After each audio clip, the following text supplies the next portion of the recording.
El olor del Malbec caro era casi ofensivo, denso en el aire de la casa de 250 metros cuadrados que yo había pagado. Estaba sentada en el extremo de la larga mesa de caoba pulida, una invitada en mi propia inversión. Mi hijo, Mauricio, de 46 años, presidía la cena, flanqueado por su esposa, Patricia Ledesma, y sus adinerados suegros, Eduardo y Verónica.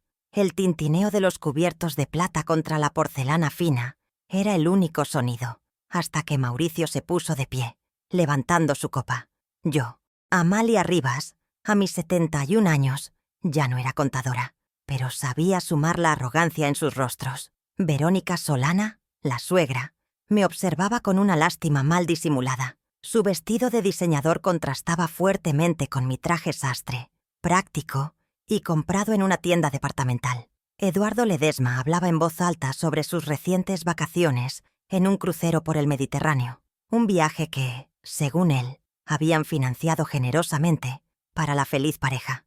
Patricia, mi nuera, asentía a cada palabra, su mirada calculadora evitando la mía. Ella siempre me había considerado anticuada, un mueble viejo en su moderna vida. Mauricio carraspeó, su rostro enrojecido por el vino y el orgullo. «Quiero proponer un brindis», anunció, su voz resonando con una confianza que yo no reconocía. Irradiaba ese estatus prestado que tanto le gustaba. Patricia lo miraba con una adoración ensayada, colocando su mano sobre la de él. Sentí el peso de mi servilleta de lino en mi regazo. Había cosido hasta las 3 de la madrugada durante años para pagar la escuela bilingüe, de donde salió esa perfecta dicción que ahora usaba para lastimarme. «Un brindis por mis verdaderos padres», dijo Mauricio. La palabra «verdaderos» me golpeó como una bofetada física. Por Eduardo y Verónica. El silencio se hizo espeso. Mi hijo les sonrió a ellos, ignorándome por completo. «Gracias por el increíble viaje a Europa del año pasado y por todo el apoyo incondicional que siempre nos dan». Eduardo asintió con aire de suficiencia, aceptando un crédito que no le correspondía. Yo sabía exactamente cuánto había costado ese viaje. $11,000, transferidos desde mi cuenta de ahorros. Entonces, su mirada finalmente me encontró, cruzando la distancia de la mesa. Sus ojos eran fríos, evaluadores. «Porque, seamos honestos», continuó, su tono volviéndose condescendiente. «De otros lados», hizo un gesto vago hacia mí, como si yo fuera una empleada del servicio. Patricia apretó los labios para no sonreír. Los suegros disfrutaban el espectáculo, viendo cómo el hijo pródigo finalmente cortaba el cordón con su pasado humilde. «De ti, mamá», dijo, y la palabra «mamá» sonó como un insulto. «De ti nunca recibimos nada». La palabra «nada» quedó flotando en el comedor.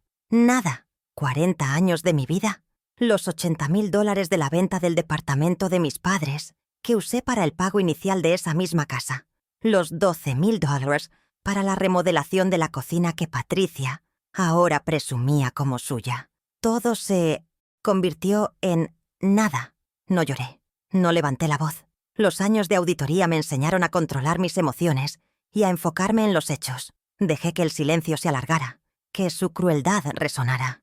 Lo observé fijamente, con calma. «¿Estás seguro de esa palabra, Mauricio?», pregunté, mi voz serena pero cortante. «Piénsalo bien». «¿Nada?». Mi tranquilidad lo descolocó. Esperaba lágrimas, un reproche histérico. No le di esa satisfacción. Él balbuceó, pero Patricia intervino rápidamente, cambiando el tema hacia el postre. Mientras reían, mi mirada se desvió hacia el cuadro que presidía el salón. Un óleo moderno, abstracto, de azules y dorados. Una pieza cara de una galería de renombre.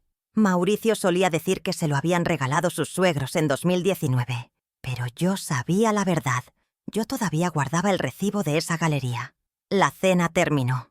Ellos riendo, abriendo otra botella de vino. Yo me retiré temprano, alegando cansancio. Conduje a mi pequeño apartamento, pero no fui a dormir. Fui a mi antiguo taller de costura, al fondo del pasillo.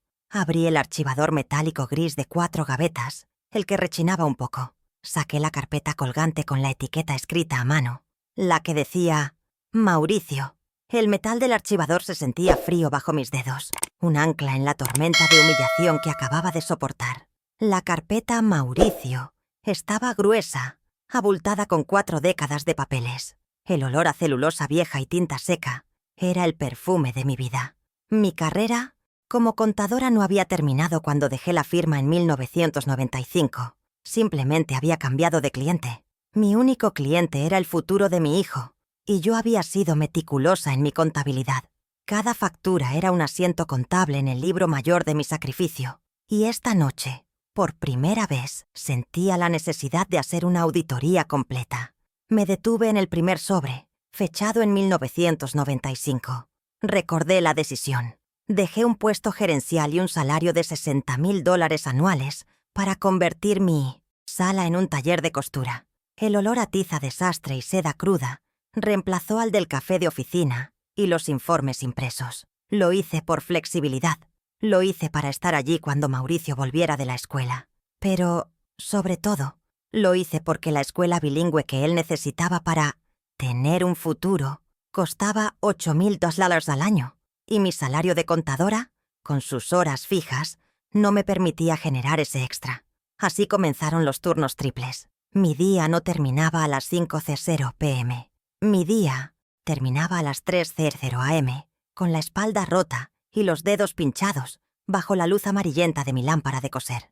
Cada vestido de novia que cosí hasta las 3:00 a.m. pagó su escuela bilingüe, murmuré para mí misma. Fueron 12 años de esos vestidos, 12 años de novias felices que pagaron, sin saberlo, la dicción perfecta y las conexiones sociales que Mauricio ahora usaba para alabar a sus suegros y despreciarme a mí. Esa ironía era la más amarga.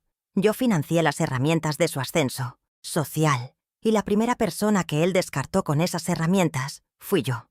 Mientras yo hilvanaba encajes franceses, él aprendía a jugar golf. Mientras yo negociaba precios de telas al por mayor, él aprendía a navegar cenas de gala. Sacrifiqué mi carrera, mi prestigio profesional, para que él pudiera tener el suyo. Y ahora, él usaba ese prestigio para borrarme de su propia historia. Pero los números no mienten, y yo los tenía todos. Luego vino el año 2005. Mauricio y Patricia se habían casado un año antes y querían la casa. No cualquier casa. Querían la casa de 250 metros cuadrados en Los Fresnos, la misma donde me acababan de humillar. No tenían el pago inicial. Los bancos se reían de ellos. Los Ledesma, aparentemente, no eran tan generosos en ese entonces. Así que, naturalmente, vinieron a mí.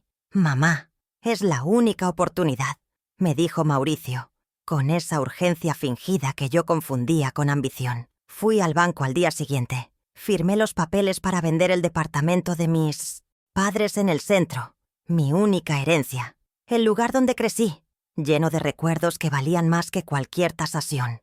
Lo vendí por $80,000. Cada centavo fue directamente a la cuenta de depósito, en garantía para el pago inicial de su casa. Ni siquiera negocié. Entregué mi pasado tangible para asegurar su futuro lujoso. Y ni siquiera pusieron mi nombre en la escritura, solo en los papeles secundarios del préstamo. En ese momento, lo vi como una inversión en su felicidad. Ahora, en el Usnuyetzwafa, silencio de mi taller, lo veía por lo que era, la primera gran liquidación de mi dignidad.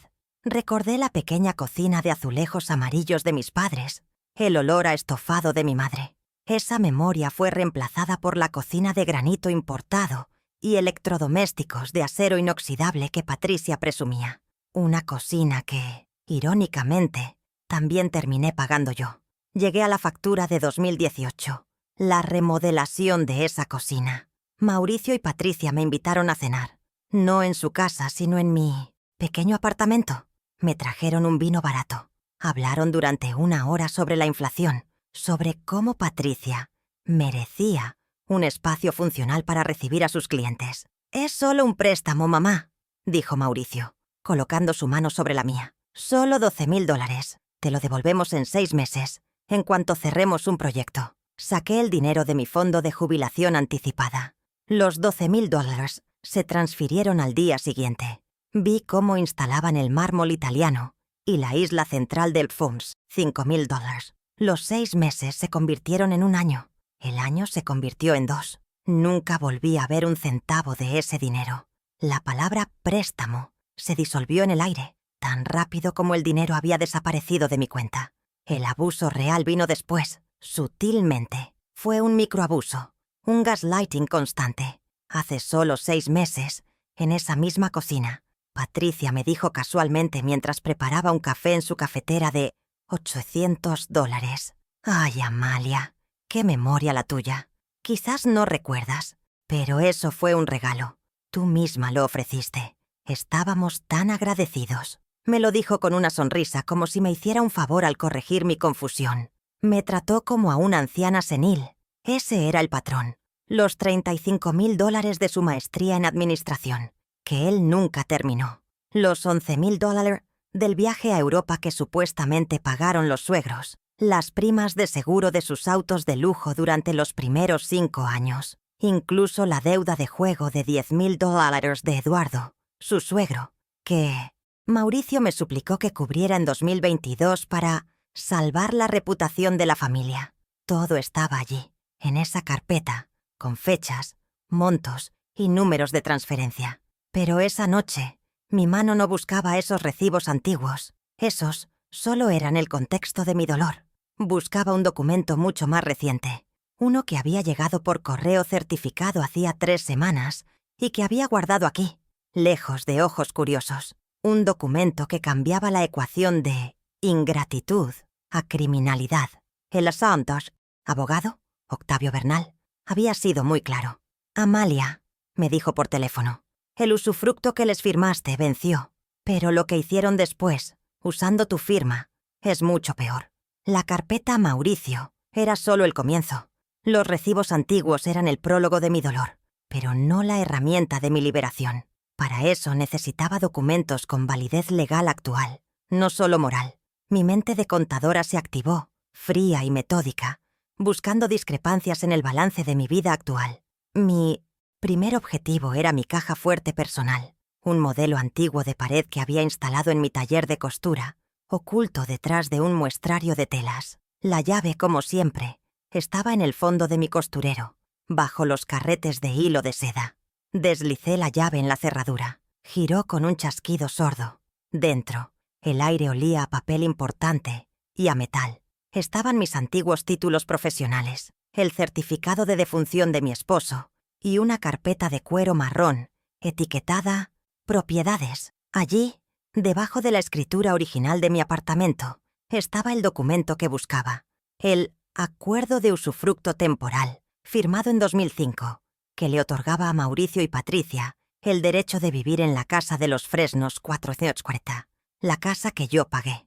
Mis ojos no buscaron las cláusulas de mantenimiento, que sabía que habían violado. Buscaron la fecha de vencimiento. La encontré en la cláusula 12. La tinta de la impresora de matriz de puntos de mi antiguo abogado era clara. Este acuerdo expira, sin necesidad de notificación previa, el 15 de octubre de 2024. Saqué mi teléfono. La fecha actual era 18 de noviembre de 2025. Hice el cálculo mental. Llevaban exactamente 13 meses viviendo ilegalmente en mi casa. 13 meses como ocupantes ilegales, no como familia. A la mañana siguiente, a las 9:00 am en punto, estaba en la oficina del licenciado Octavio Bernal, el viejo amigo de mi difunto esposo. Su oficina olía a libros de leyes y café fuerte. Colocó el documento bajo su lámpara de escritorio. «Buenos días, Amalia. Esto es inequívoco», dijo, sus lentes reflejando la página. «El usufructo está muerto. Venció hace más de un año. Legalmente son precaristas. No tienen ningún derecho a estar allí. Podemos enviar una notificación de desalojo hoy mismo». Llevaban 13 meses viviendo ilegalmente en mi casa. Repetí en voz alta, esta vez como un hecho legal, no solo como una herida personal. Octavio asintió, su rostro serio. «Eso es lo de menos, Amalia. La pregunta es, ¿por qué no se fueron? ¿Y por qué, como me dijiste por teléfono, están actuando como dueños absolutos?» La respuesta, temía, era mucho más oscura que una simple ingratitud. La humillación de la cena era un síntoma de un problema mayor. Creían que mi poder se había extinguido. Regresé a mi taller esa tarde con una nueva determinación. El usufructo vencido era la palanca, pero necesitaba el peso para moverla. Volví a la carpeta Mauricio, pero esta vez la abrí sobre mi mesa de corte. Era una auditoría. Saqué la factura de la matrícula de su maestría en 2005. $35.000, pagados en 4 cuotas desde mi cuenta de inversiones. Al lado puse la transferencia bancaria de $11.000 de 2019, con la referencia Viaje Europa, el mismo viaje que Eduardo Ledesma había reclamado como suyo en la cena. Continué sacando pruebas. Las transferencias para los pagos iniciales de sus 3 autos de lujo, los recibos de las primas de seguro, y entonces encontré el cheque que me había costado noches de insomnio. Un cheque personal mío, por $10.000, fechado en 2022, cobrado por Eduardo Ledesma. La deuda de juego. Mauricio me había rogado, diciendo que su suegro enfrentaba amenazas físicas.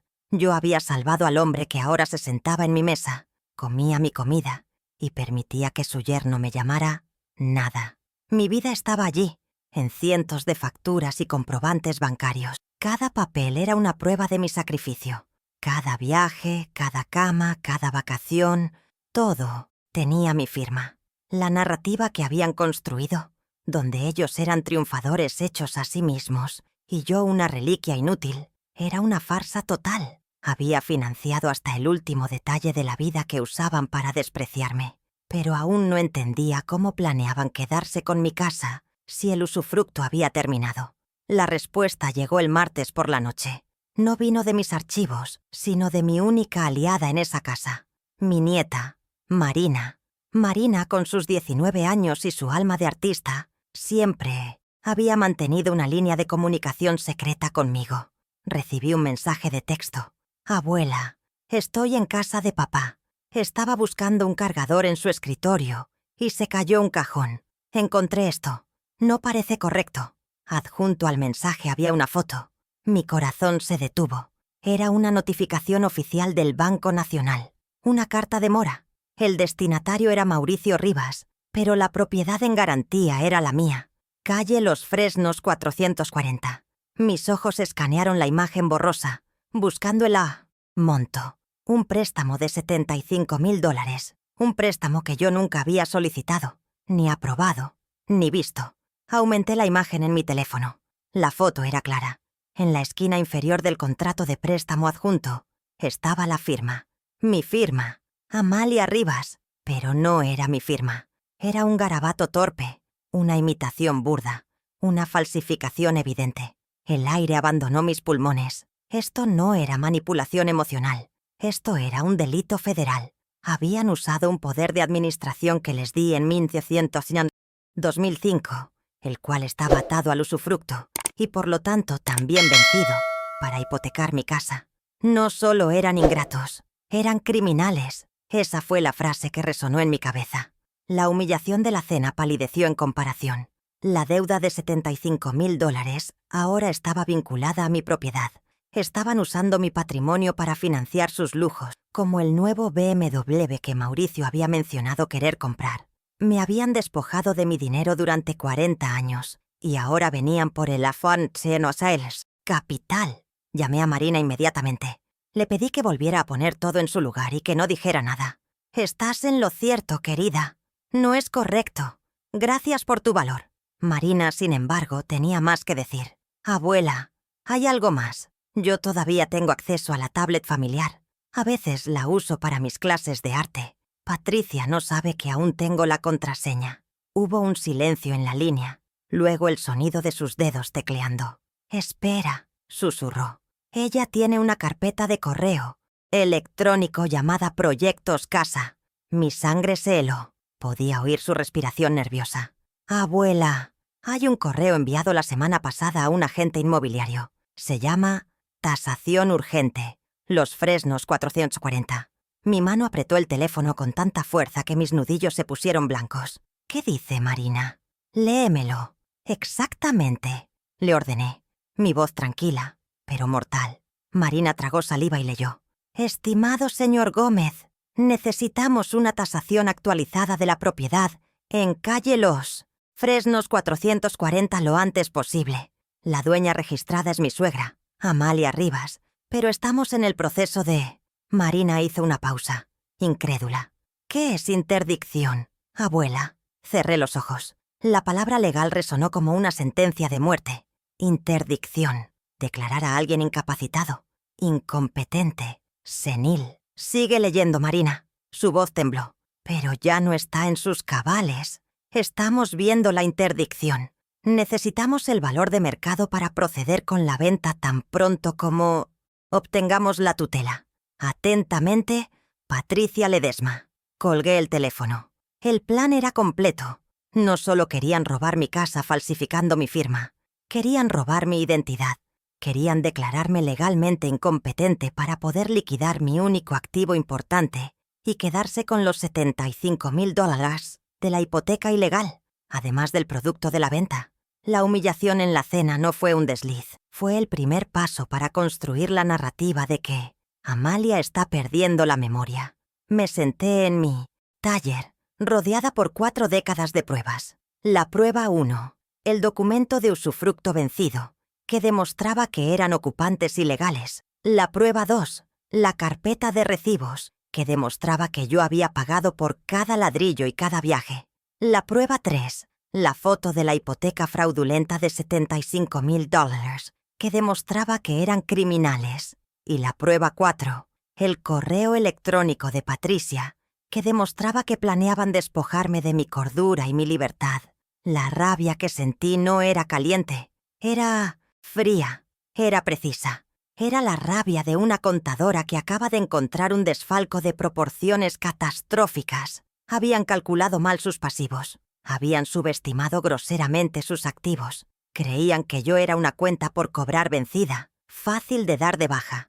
Pero yo era la auditora. Y la auditoría acababa de comenzar. Mi mente ya no estaba en el pasado, en los vestidos de novia ni en los pagos de la maestría.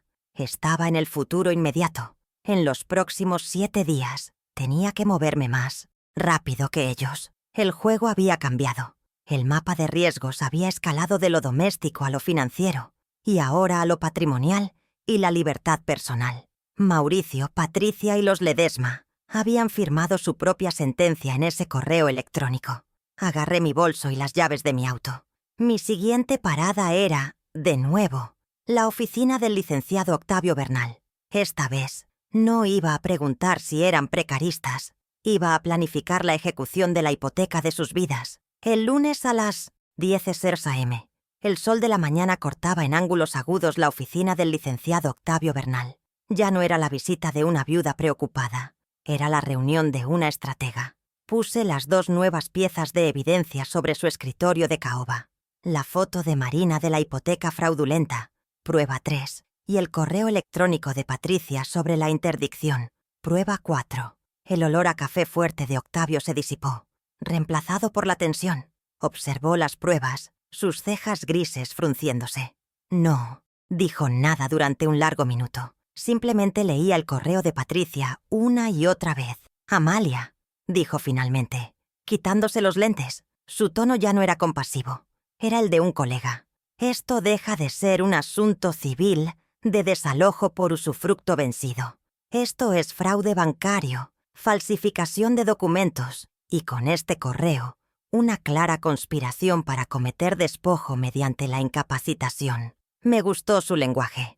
Era preciso, frío y carente de sentimentalismo. Era el lenguaje que yo entendía. El juego cambió, asentí yo. Ya no quiero que se vayan. Quiero que paguen por lo que hicieron. Nuestro primer paso fue confirmar la revocatoria de cualquier poder que pudieran haber tenido. El poder de administración estaba ligado al usufructo, explicó Octavio. Al vencer el usufructo el 15 de octubre de 2024, el poder se extinguió automáticamente. La hipoteca de $75,000 que firmaron después de esa fecha no solo es inmoral, es nula de origen y un acto criminal claro. Preparó un documento, una revocatoria formal de cualquier poder imaginable, que registraríamos de inmediato, aunque fuera solo una formalidad, un sello de autoridad. Vamos a cortarles el oxígeno legal antes de que sepan que se están asfixiando. sentenció. Mi objetivo era doble: recuperar mi casa y exponer el fraude. Octavio se centró en la nulidad del usufructo. Preparamos la notificación de desalojo basada en el vencimiento del contrato, pero no la entregaremos aún. La usaremos en el momento de máximo impacto. Yo asentí. No quería una batalla legal larga y silenciosa en los tribunales. Quería un ajuste de cuentas. Quería que la misma audiencia que usaron para humillarme fuera testigo de su caída. «Quiero que esto sea público, Octavio», le dije. El abogado me miró, evaluando mi determinación. «Un clímax público es arriesgado, Amalia. Puede ser contraproducente». Le sostuve la mirada. «Mi hijo dijo que yo no aporté nada. Su esposa quiere declararme senil. Mi reputación ya está en juego. Lo único que me queda es la verdad, y quiero que esa verdad se escuche fuerte y claro. En el mismo jardín donde celebran sus mentiras». Octavio tomó un bolígrafo. «Bien, entonces cambiamos de estrategia.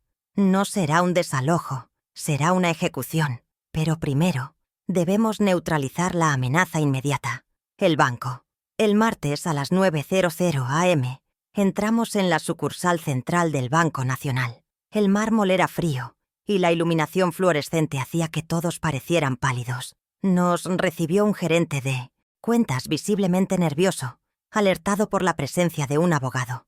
En una sala de reuniones de cristal esmerilado, Octavio presentó nuestros documentos. Yo permanecí en silencio, mi bolso en el regazo, observando el rostro del gerente mientras Octavio, con una precisión quirúrgica, exponía los hechos. «Señor gerente, mi clienta, la señora Amalia Rivas, es la única y legítima propietaria de la casa en Los Fresnos 440. El usufructo que permitía a su hijo residir allí venció hace 13 meses. Por lo tanto, el préstamo hipotecario de $75,000 que su banco emitió hace 6 meses, utilizando esa propiedad como garantía, es fraudulento». La sala se quedó en silencio. El gerente tragó saliva. Sus ojos se fijaron en la fotocopia de la notificación de mora. Entonces, Octavio entregó el golpe de gracia. «Y aquí», dijo deslizando la foto de la firma falsificada. «Prueba 3. Tienen la prueba de la falsificación. La señora Rivas está aquí para presentar una denuncia formal de fraude contra Mauricio Rivas y Patricia Ledesma. No solo la firma es falsa, sino que el poder de administración que usaron para solicitarlo ya no era válido». El gerente palideció. Comprendió de inmediato las implicaciones. Su banco había fallado en la debida diligencia y ahora eran cómplices de un fraude. «Queremos 2 cosas, señor gerente», continué yo, hablando por primera vez. Mi voz era serena, pero pesada. Primero, la congelación inmediata de esa línea de crédito y de cualquier intento de ejecución hipotecaria sobre mi propiedad. Segundo, un informe completo de quién aprobó este préstamo y bajo qué documentos. El gerente se levantó abruptamente. «Permítanme un momento. Necesito hablar con nuestro departamento legal». Desapareció durante 20 minutos. Cuando regresó, su actitud era de total sumisión. «Señora Rivas, licenciado Bernal, el banco lamenta profundamente este descuido. La cuenta hipotecaria ha sido congelada con efecto inmediato. Se iniciará una investigación interna. Tenga la seguridad de que su propiedad no está en riesgo por parte de esta institución». Fue una victoria, pero silenciosa. Al salir al sol de la mañana, sentí el primer cambio de poder. Mauricio ya no tenía acceso a esos $75,000. Pronto descubriría que el BMW que planeaba comprar tendría que esperar. Octavio me advirtió que el banco ahora presionaría a Mauricio por el fraude, pero eso ya no era mi problema. Mi problema era el siguiente paso. El paso 2 estaba completo. La amenaza patrimonial inmediata estaba neutralizada. Ahora tocaba cortar los suministros financieros más pequeños, pero más insultantes. El miércoles por la tarde sería mi propia auditoría bancaria. Tenía que ir sola. Era un asunto personal. El miércoles a las 3:00 p.m. entré a mi banco de toda la vida, el que manejaba mi modesta pensión y los ahorros de mi trabajo de costura. La cajera me saludó por mi nombre. «Buenas tardes, señora Amalia». Pedí hablar con el gerente de mi cuenta. En su oficina, le expliqué calmadamente que necesitaba hacer una revisión de mis productos. Quiero un reporte de todas las tarjetas de extensión activas en mi cuenta principal. El gerente tecleó. Claro, tiene una extensión. Sí, a nombre de Mauricio Rivas. Ha estado activa desde 2005. Asentí. Quiero cancelarla. Inmediatamente. El gerente parpadeó. ¿Hay algún problema, señora Amalia? Hay un problema de uso indebido, respondí secamente. Y quiero un extracto detallado de los últimos 24 meses de esa tarjeta. Mientras la impresora zumbaba, mi mirada se posó en la pantalla. Vi el cargo que Marina me había mencionado. $5,000. Hace 3 meses. Cruceros del Caribe. El crucero de los suegros. Salí del banco con 2 cosas. La confirmación de la cancelación de la tarjeta de Mauricio y un sobre grueso que contenía los extractos bancarios certificados de los últimos 2 años, incluyendo la prueba del crucero. Era la prueba 2, ahora validada oficialmente por el banco. También había solicitado copias certificadas de las transferencias clave, los $35,000 de la maestría, los $11,000 del viaje a Europa, los $12,000 de la cocina. Estarían listos en 48 horas. Estaba cortando, uno por uno, los hilos financieros que me unían a él. El jueves fue un día de logística. Mi plan requería precisión militar. Primero llamé a la mejor empresa de mudanzas de la ciudad, Mudanzas Prestigio. Necesito un servicio completo para el sábado a la 1:00 p.m. en Los Fresnos 440, dije. Pero no es una mudanza normal. Estarán allí para retirar las pertenencias de los ocupantes, no del dueño. Necesitaré su camión más grande y 4 hombres, y deben estar preparados para esperar mi señal. El supervisor dudó, pero el pago por adelantado del servicio de emergencia, duplicando la tarifa, lo convenció. Mi segunda llamada fue a Cerrajeros Seguridad Total. Necesito un servicio de cambio completo de cerraduras para una casa de 250 metros cuadrados, 5 puertas exteriores, incluyendo la del garaje. El sábado por la tarde. ¿Cuál es su tiempo de respuesta? El cerrajero me aseguró que, una vez en el sitio, podría asegurar el perímetro en menos de 90 minutos. Perfecto, dije, y pagué la tarifa de urgencia. La logística del clímax estaba lista.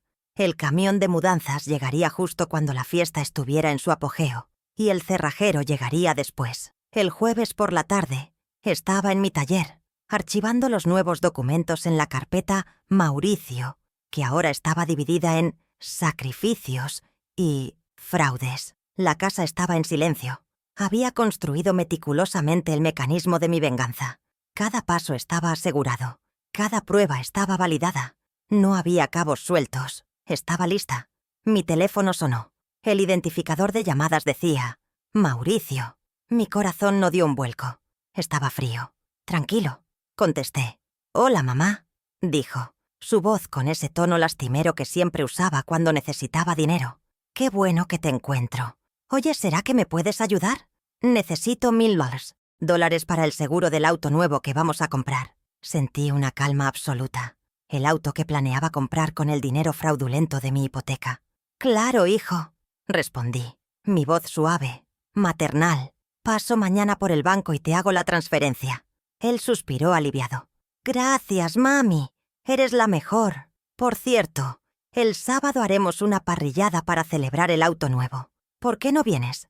Vendrán los Ledesma y algunos amigos. Colgué el teléfono. Oh, sí, Mauricio.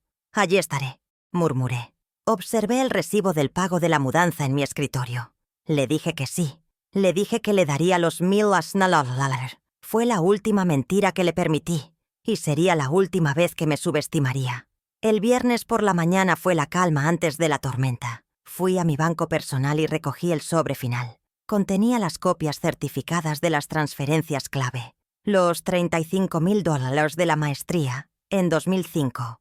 Los $11,000 del viaje a Europa en 2019. Los $12,000 de la remodelación de la cocina. Cada uno era un documento oficial, sellado por el banco, irrefutable. Los coloqué cuidadosamente en la carpeta Mauricio, en la subsección que ahora llamaba Sacrificios. Mi viejo taller de costura, con sus maniquíes silenciosos y sus carretes de hilo, se había convertido en un centro de mando. Cada recibo era un soldado en mi ejército. Sentí una satisfacción sombría. El plan estaba en marcha, y cada pieza encajaba en su lugar. Pensé en los $1000 que Mauricio me había pedido el día anterior, el dinero que le prometí para el seguro de su auto. Obviamente nunca tuve la intención de hacer esa transferencia. Ese pozo se había secado para siempre. Mi generosidad, que él había confundido con un recurso natural inagotable, se había cerrado. Estaba esperando a que se diera cuenta.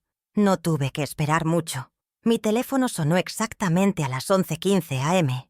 El identificador de llamadas mostraba Mauricio. Dejé que sonara 2 veces, disfrutando el sonido estridente. Finalmente deslicé el dedo y contesté poniendo el altavoz.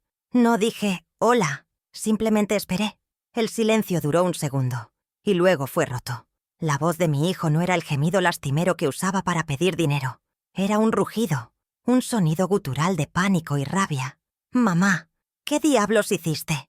Acabo de salir de la agencia de BMW. Me corrieron de allí como a un ladrón. Me humillaron frente a todos». Podía oír su respiración agitada, el sonido del tráfico de la calle. Estaba, sin duda, gritando en la acera. Mantuvimos la calma. «Mauricio, ¿qué lenguaje? No sé de qué hablas. ¿Un BMW? ¡Qué bien! ¿Por qué te tratarían así?» Jugué mi papel, la madre confundida. Era el último papel que interpretaría para él. «No te hagas la estúpida», gritó. «El banco, el maldito Banco Nacional, el préstamo de $75,000. El gerente de la agencia me dijo que el préstamo está congelado. ¡Congelado! «Oh», dije, mi voz llena de falsa sorpresa. «¡Qué inconveniente! $75,000? Vaya, Mauricio, es mucho. Dinero. ¿Estás seguro de que no eran $1,000 para el seguro?» Podía oírlo tragar saliva al otro lado de la línea. Se dio cuenta de su error. Había admitido el monto. Había admitido el préstamo. «El gerente dijo», continuó, su voz bajando a un siseo furioso, «que el préstamo fue congelado debido a una investigación por fraude iniciada por el propietario registrado. Esa eres tú, mamá. Tú hiciste esto. Llamaste al banco. Así que el banco había usado mi nombre, citando mi denuncia formal. Perfecto. Era más rápido y más directo de lo que había esperado. «Sí, Mauricio, sí llamé al banco», admití, abandonando toda pretensión. Mi voz se volvió fría, precisa. «Fui a cancelar tu tarjeta de extensión, la que usaste para pagar los $5,000 del crucero de tus suegros. Supongo que, al revisar mis cuentas para verificar mi identidad, debieron haber notado esa extraña hipoteca de $75,000. Una hipoteca que yo no recordaba haber firmado. Curioso, ¿no?» Hubo un largo silencio en la línea. Un silencio espeso, cargado de todo lo que no se decía. Él estaba procesando. Había caído en la trampa. Ya no podía fingir.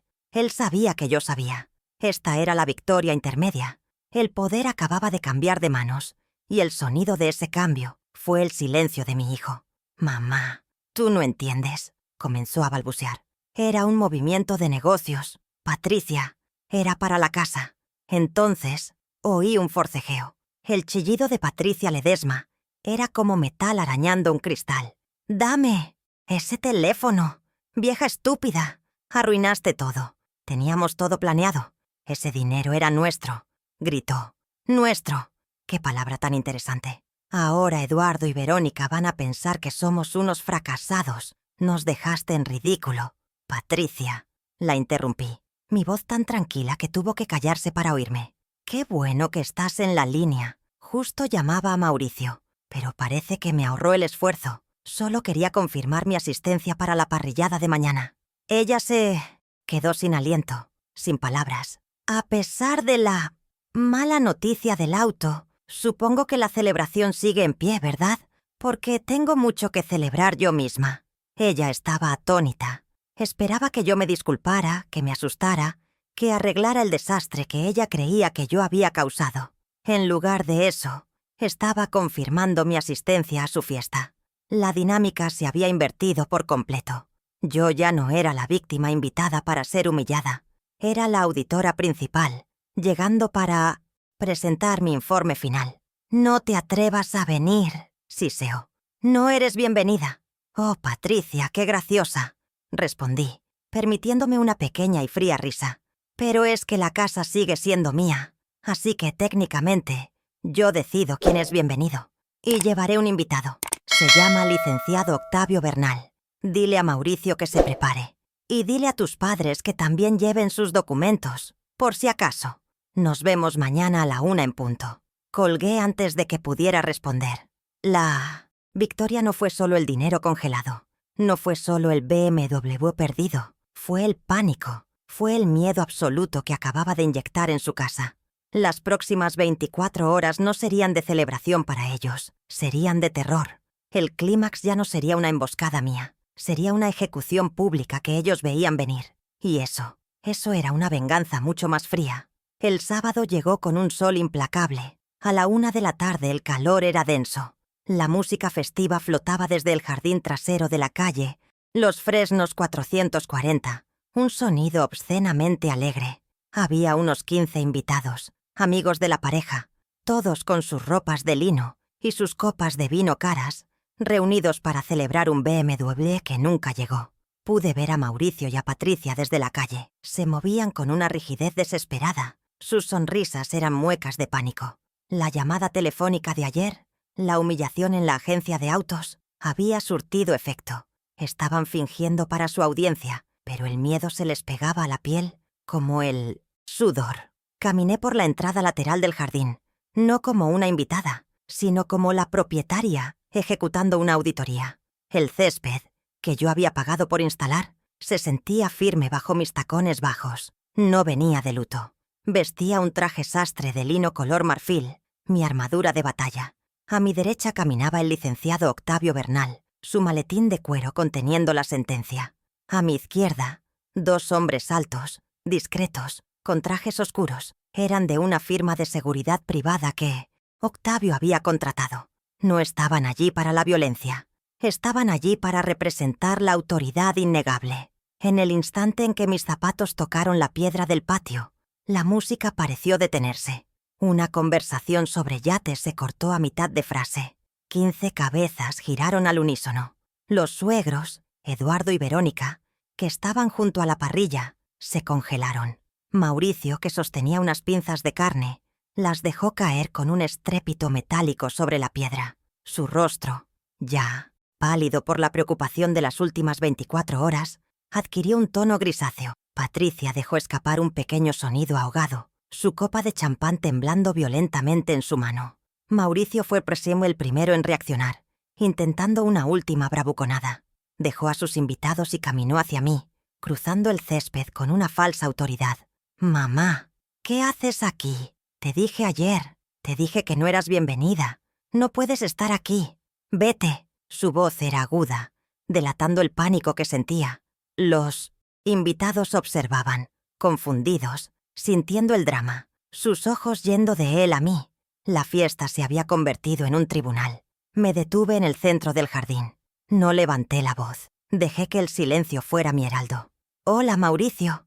Qué extraño que me digas eso. Porque esta casa, en la calle Los Fresnos 440, según el registro de la propiedad, sigue siendo mía». Miré más allá de él, dirigiéndome a los rostros curiosos de los invitados. «Buenas tardes a todos. Mi nombre es Amalia Rivas. Soy la única dueña de esta propiedad. Disculpen la interrupción de su celebración». La palabra dueña resonó en el aire. Los invitados comenzaron a murmurar, mirando a Mauricio y Patricia en busca de respuestas. Podía ver la confusión en sus rostros. Ellos habían sido invitados a la casa de la exitosa pareja, no a la propiedad de la madre, anticuada.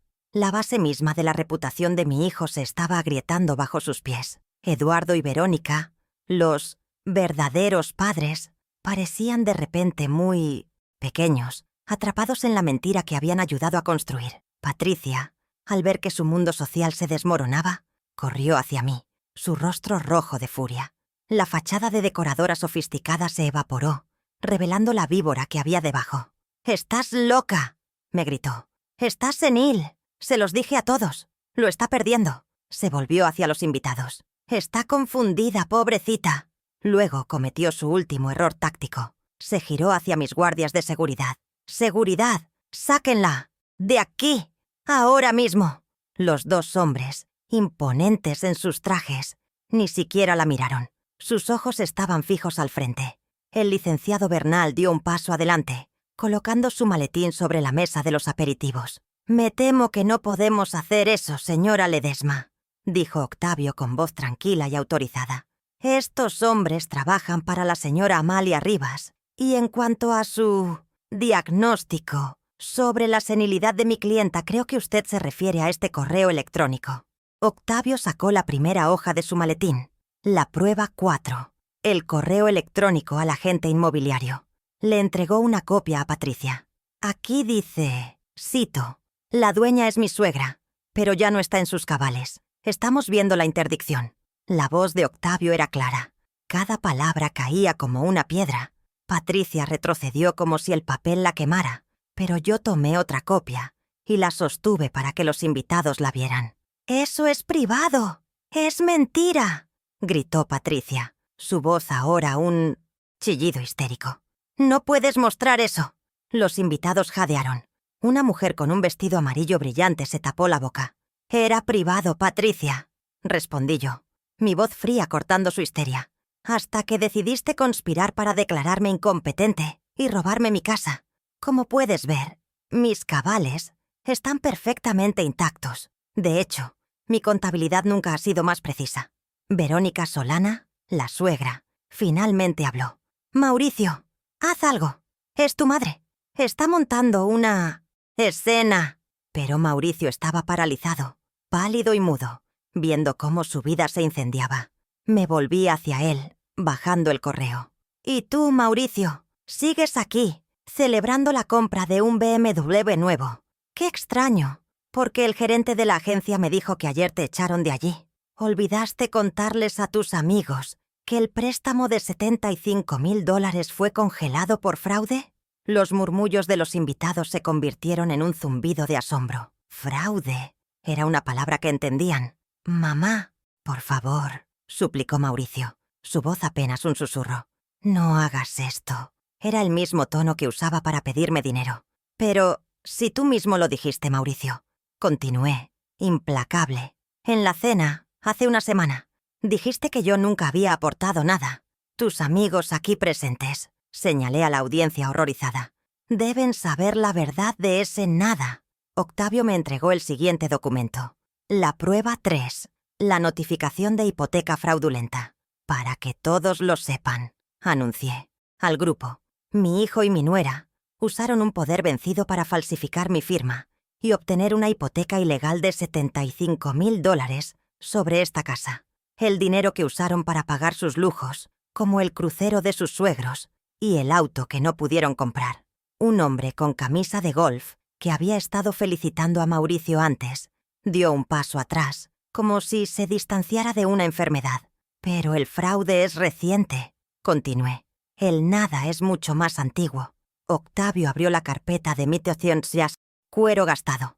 La carpeta, Mauricio. Saqué el primer fajo de papeles. «Dices que tus suegros te dieron todo. Empecemos por la maestría que presumes en tu currículum. Aquí están los $35,000 de la matrícula, pagados en 2005. Desde mi cuenta de inversiones, no la de Eduardo». Dejé caer la copia certificada por el banco sobre la parrilla apagada. Saqué el siguiente documento. «Hablemos del viaje a Europa de 2019, ese que Eduardo y Verónica aceptaron como crédito en la cena». Miré a Verónica, que ahora estaba pálida. «Aquí está la transferencia de $11,000 desde mi fondo de jubilación. Referencia: viaje a Europa». Dejé caer el segundo papel. «Y la remodelación de la cocina de $12,000 que Patricia presume como suya. También la pagué yo, en 2018, como un préstamo que nunca fue devuelto». Los invitados estaban en silencio, horrorizados. La reputación de Mauricio y Patricia, construida sobre mi dinero, se disolvió en tiempo real. Finalmente me giré hacia el hombre que había empezado todo esto con su arrogancia en la cena, Eduardo Ledesma. Estaba intentando escabullirse hacia la puerta, pero mi voz lo detuvo. «Y usted, Eduardo, el verdadero padre, qué bien se le da aceptar regalos que no ha pagado». Él se congeló. Caminé hacia él. «Usted se sienta a mi mesa, bebe mi vino Y permite que mi hijo me humille llamándome nada. ¿Recuerda el año 2022, Eduardo? ¿Recuerda su problema con las apuestas? ¿Su deuda de $10,000 que amenazaba con romperle las piernas? Saqué la copia certificada del cheque que yo le había firmado. Yo salvé su reputación. Yo salvé su integridad física. Eduardo Ledesma se quedó sin aliento. Verónica soltó un sollozo. Los invitados no necesitaron más. La fiesta había terminado. Empezaron a irse en silencio, uno por uno, sin despedirse, murmurando entre ellos. No querían ser asociados con el fraude, la ingratitud o la humillación. En menos de 2 minutos el jardín quedó vacío, excepto por nosotros, 4, y mi equipo legal. Fue entonces cuando el licenciado Bernal dio el paso final. Se acercó a Mauricio y Patricia, que estaban juntos, derrotados. Y finalmente, dijo Octavio con voz formal, el documento de usufructo que les permitía residir legalmente en esta propiedad venció el 15 de octubre de 2024. Llevan 13 meses como ocupantes ilegales. Les entregó la notificación de desalojo. Tienen 24 horas para desalojar la propiedad. ¡24 horas! ¿A dónde iremos?, gritó Patricia. No puedes hacernos esto. Justo en ese momento, como si estuviera coreografiado, se escuchó el rugido de un motor diésel y el sonido de los frenos de aire. Un gran camión de mudanzas, con el logo Mudanzas Prestigio, se estacionó frente a la casa, bloqueando la calle. Su sombra cubrió el jardín. «Oh, pero sí puedo, Patricia», respondí. De hecho, he sido generosa. Caminé hacia la puerta de la casa y me giré. Los 2 hombres de seguridad tomaron posiciones, bloqueando la entrada. «He pagado por el camión.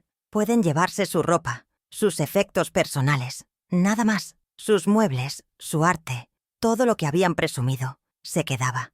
Mauricio me miraba. Su rostro era una máscara de incredulidad y ruina. Había perdido su dinero, su casa y su reputación en menos de 15 minutos. Intentó hablar, pero se quedó pálido y mudo, exactamente como decía el título de mi auditoría mental.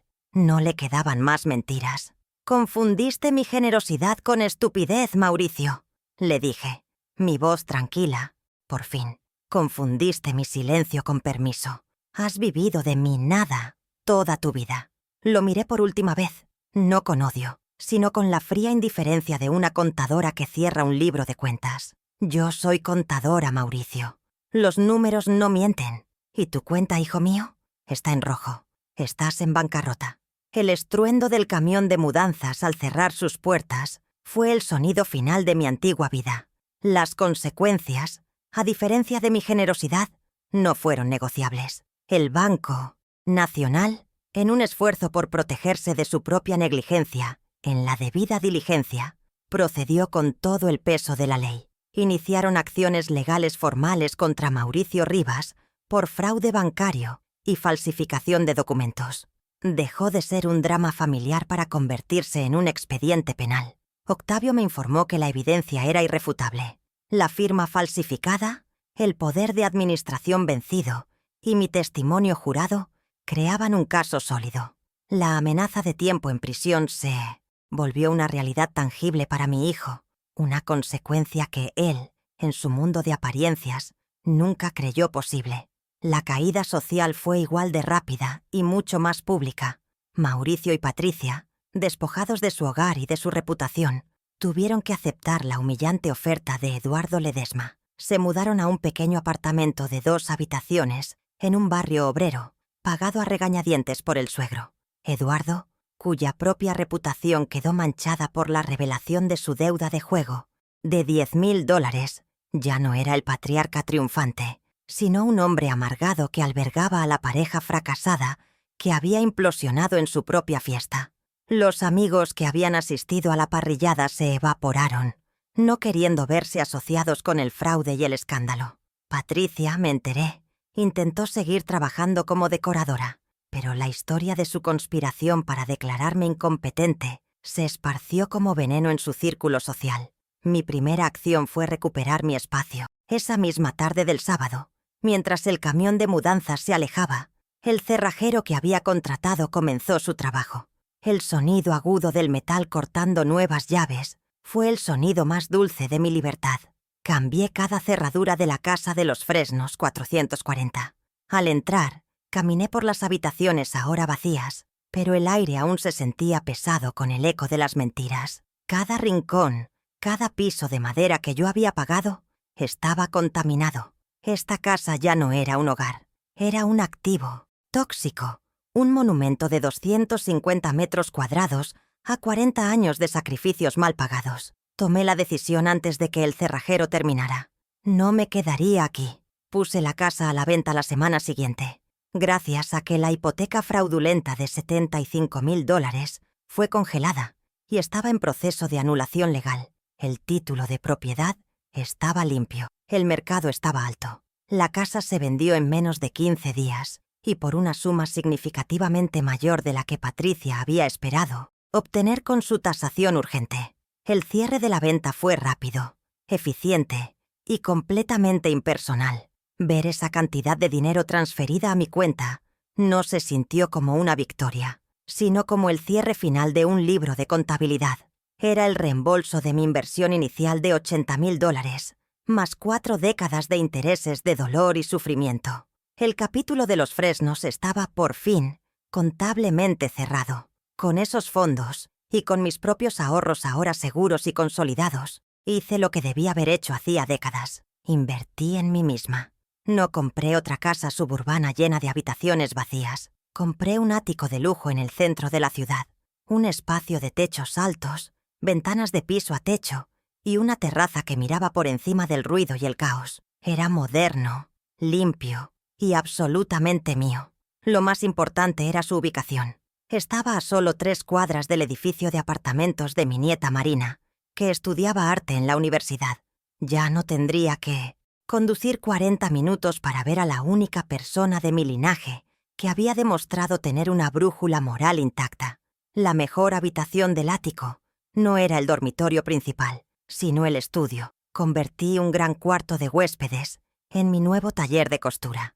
A diferencia de mi antiguo taller en el apartamento, que era oscuro y estaba abarrotado con los archivos de mi pasado, este era luminoso. La luz del sol inundaba la estancia, reflejándose en las mesas de corte blancas y los organizadores de hilos de colores vibrantes. Instalé mi nueva máquina de coser industrial y mis maniquíes. Ya no cosería vestidos de novia a las 3:00 am, por necesidad.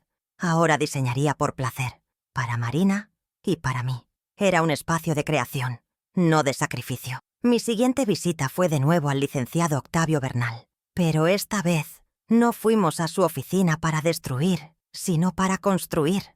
Le di instrucciones para establecer un fideicomiso educativo irrevocable a nombre de Marina Rivas. Destiné una suma sustancial de la venta de la casa para cubrir su matrícula universitaria, cualquier maestría que deseara cursar en el extranjero, e incluso un fondo inicial para que abriera su propia galería de arte después de graduarse. La cláusula principal, redactada con la precisión legal de Octavio, era inflexible. Mauricio Rivas tenía terminantemente prohibido acceder, administrar o beneficiarse de cualquier forma de este fideicomiso. El dinero que yo había ganado con tanto esfuerzo ahora solo iría a quien lo merecía y lo valoraba. Mi relación con Marina floreció lejos de la toxicidad de sus padres. Ella venía a mi ático 3 o 4 veces por semana. Cocinábamos juntas en mi nueva cocina. Hablábamos de arte, filosofía y negocios, y pasábamos horas en el nuevo taller.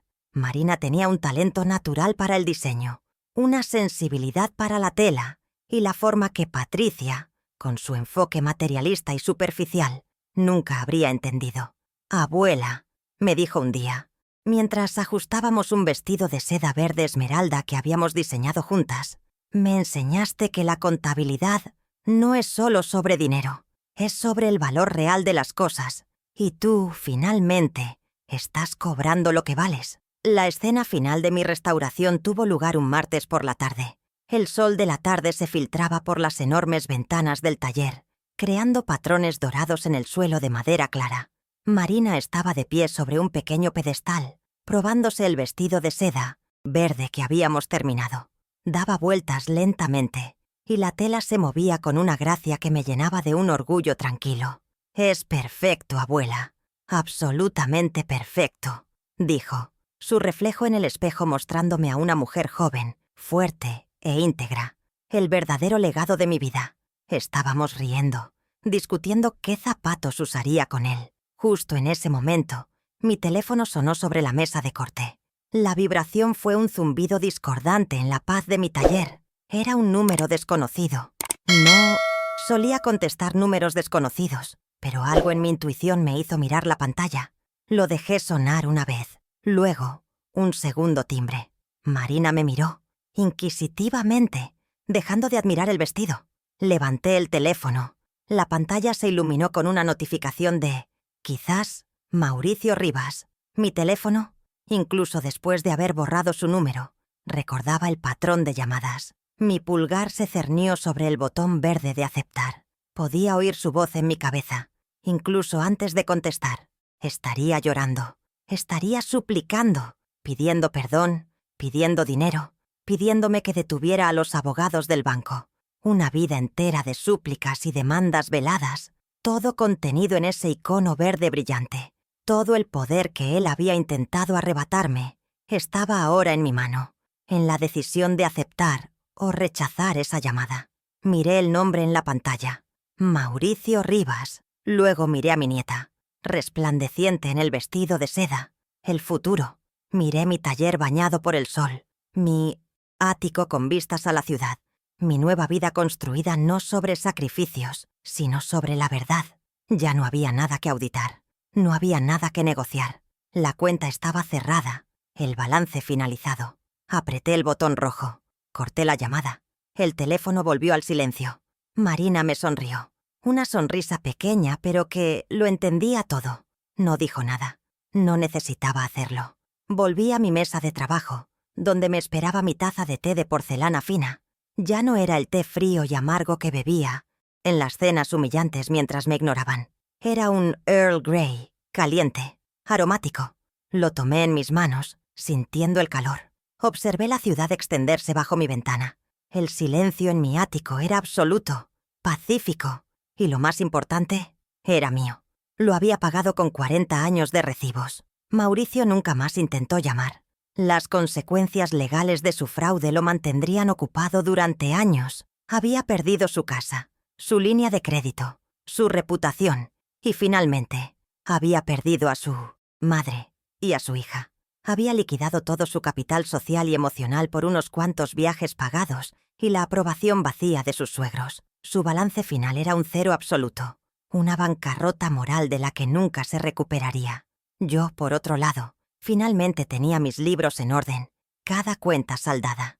La gente dice que el amor de una madre es incondicional, pero olvidan que la contabilidad es una ciencia exacta. Se basa en el equilibrio. Durante décadas, mi libro mayor estuvo desequilibrado, con sacrificios masivos registrados en el lado del debe, sin ningún activo correspondiente en el haber. La humillación en esa cena fue simplemente el asiento de ajuste final que me forzó a cerrar el período contable.